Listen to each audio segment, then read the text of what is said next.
Olá pessoal, sejam bem-vindos a mais um... Microfone no lugar errado. Olá pessoal, sejam bem-vindos a mais um tutorial de Photoshop.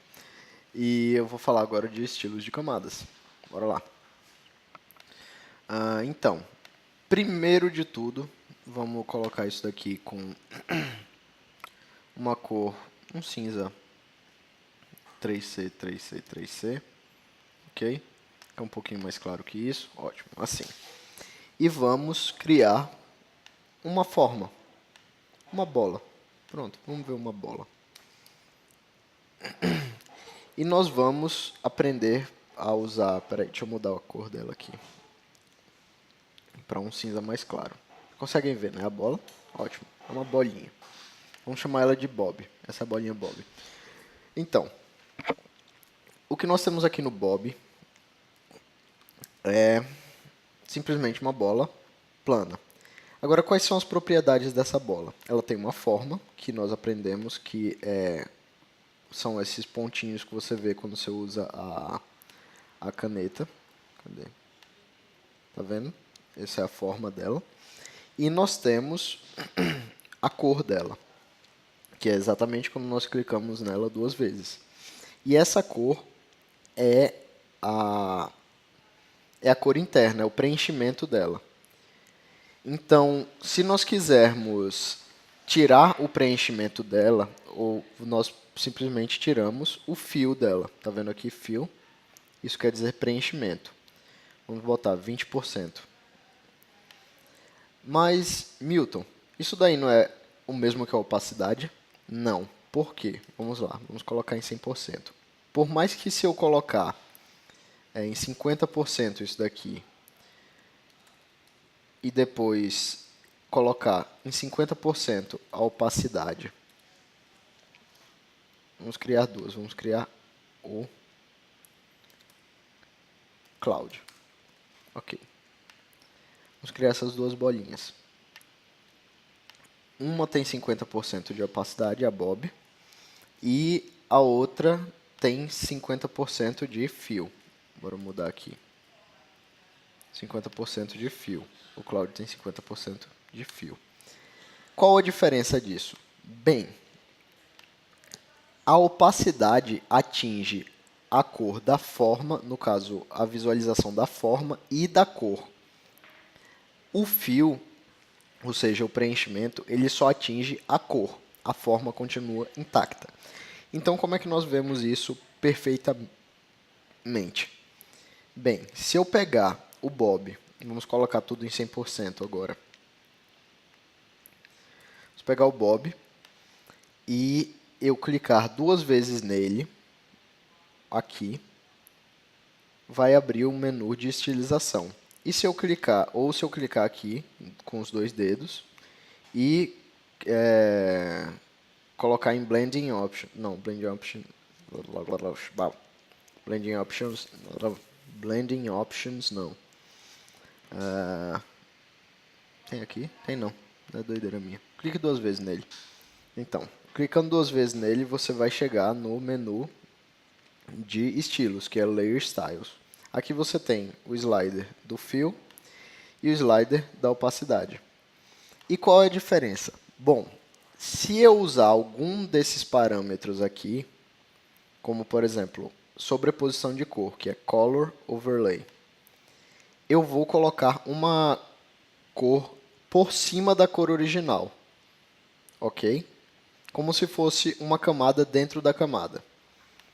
E se eu vier aqui e diminuir o preenchimento, o fio, não vai mudar em nada. Mas se eu diminuir a opacidade, ele atinge também a cor sobreposta. Tá vendo?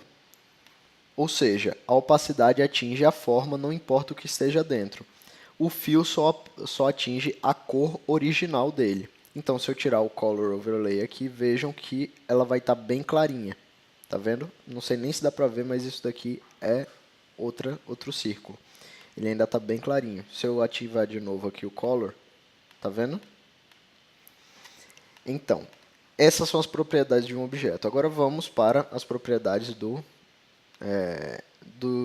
da estilização. Ok, ainda temos tempo.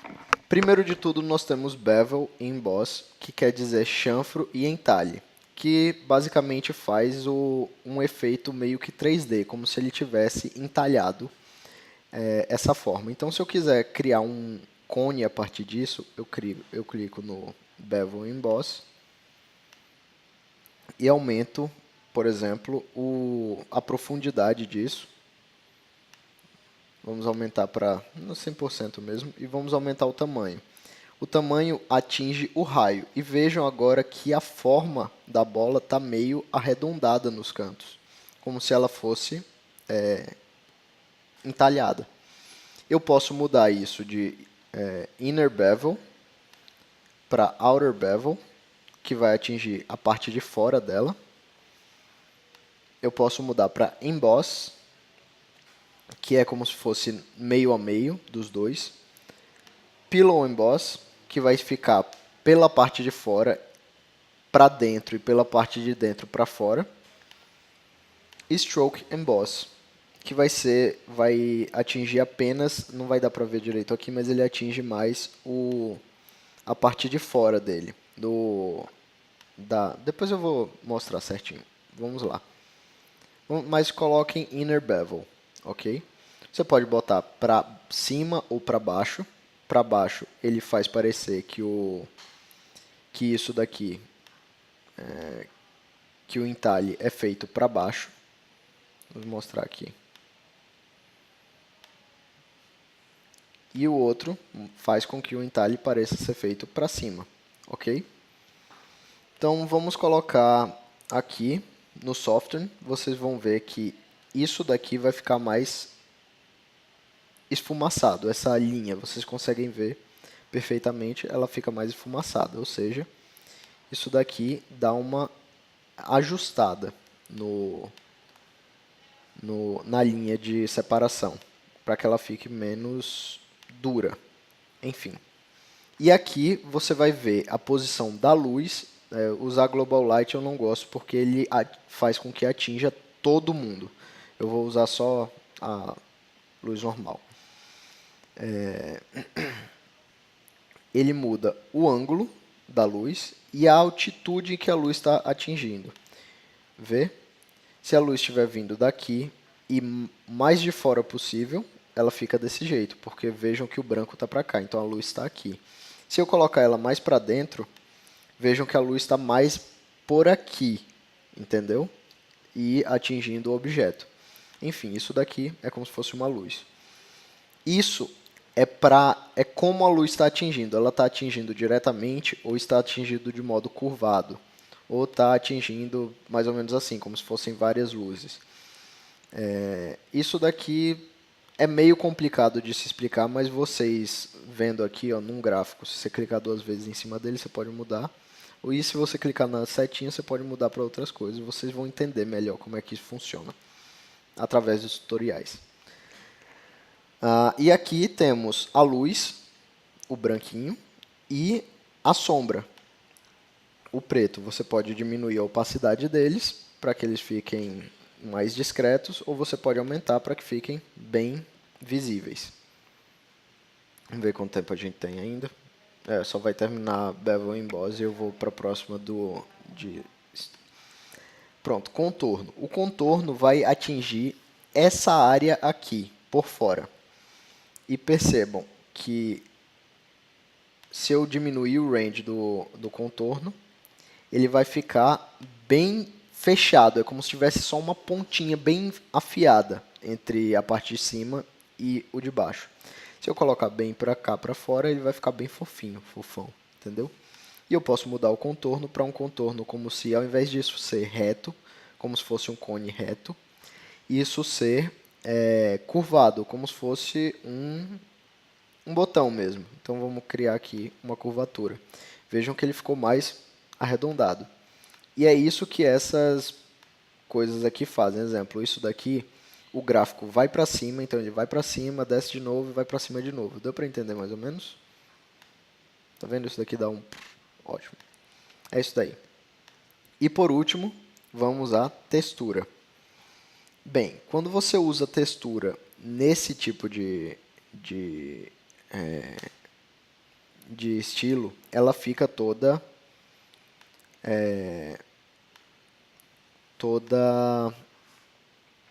tridimensional. Você consegue ver a textura. Então você pode escolher aqui vários tipos de textura diferente, ok? Você pode escolher a profundidade dela, para dentro ou para fora. Vou colocar só um pouquinho. E o tamanho dela nesse scale. Ok? Ótimo. É isso daí, gente. Você pode mudar as texturas por aqui. Tem textura de pedra, tem textura de artística, etc. E aí é com vocês, nessa engrenagenzinha. É isso daí, gente. No próximo eu vou falar sobre alguns outros estilos de camada. Tudo de bom e obrigado.